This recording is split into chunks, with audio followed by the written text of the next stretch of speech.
Lengua materna español. Primer grado. Bloque 2. 8. Escribir una monografía.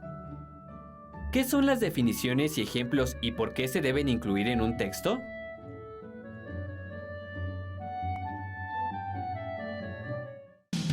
Bienvenidos a su programa Cocina de Autor. En su sección favorita, esta palabra ya se coció. Queda con ustedes, Pepe Papas. Bienvenidos a su programa Cocina de Autor. En la sección Esta palabra ya se coció, el día de hoy Pepe Papas nos platicará sobre qué son las definiciones. Nos dará algunos ejemplos y nos dirá por qué se deben incluir en un texto. Y para ayudarnos con la receta de hoy, hemos invitado nuevamente a Cayetana Comino.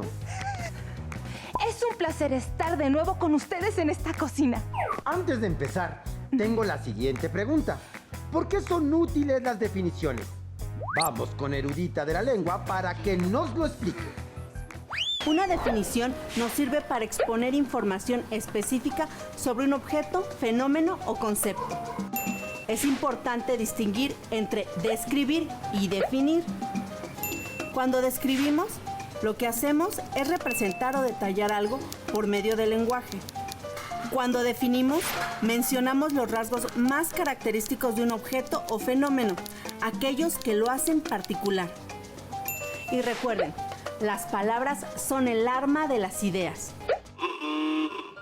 Cayetana, dile a nuestro auditorio cuáles son los ingredientes que necesitamos para preparar estas deliciosas definiciones. ¡Claro!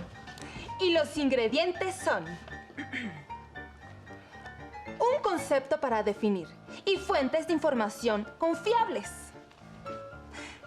Ahora explícanos, Pepe, ¿cuáles son los pasos para preparar ricas definiciones que van a enriquecer nuestros textos? Primero, nos aseguramos de tener claro tanto el significado como el uso del concepto que definiremos. Segundo, investigamos y recopilamos la información más relevante para definir nuestro concepto. Después, ordenamos la información que utilizaremos para escribir la definición. Por último, a partir de la información seleccionada, desarrollamos por escrito las características particulares del concepto, fenómeno u objeto. También hay que tener en cuenta quién será el receptor que va a leer la definición para que ésta se redacte de manera apropiada y clara. Al preparar definiciones es importante tener en cuenta que la definición no puede contener la palabra definida o una derivada de ella. Por ejemplo, si definiéramos azul como que es de color azul, no estaríamos aclarando el sentido del término. ¿Cómo se puede saber qué definición formular?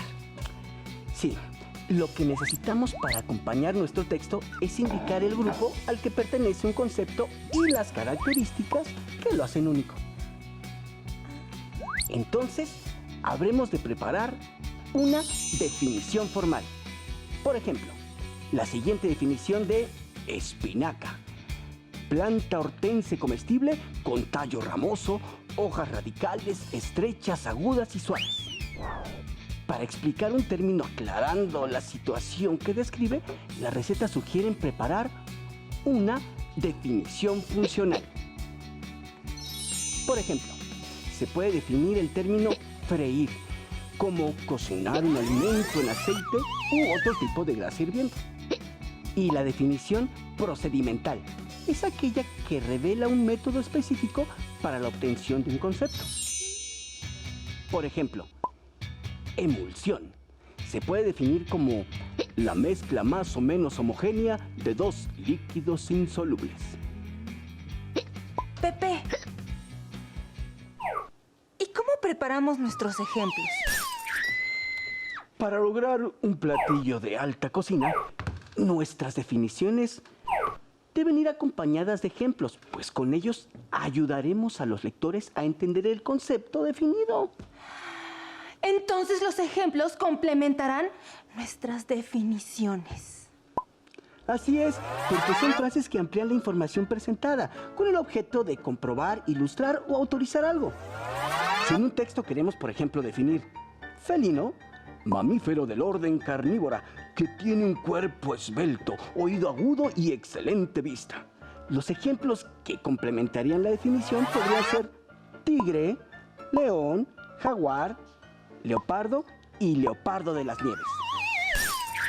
El uso de definiciones bien construidas, acompañadas de ejemplos claros, son muy importantes para la información completa y precisa de un texto. Y esta palabra ya se coció. Gracias por acompañarnos en una emisión más de Cocina de Autor. Nos vemos en el próximo programa.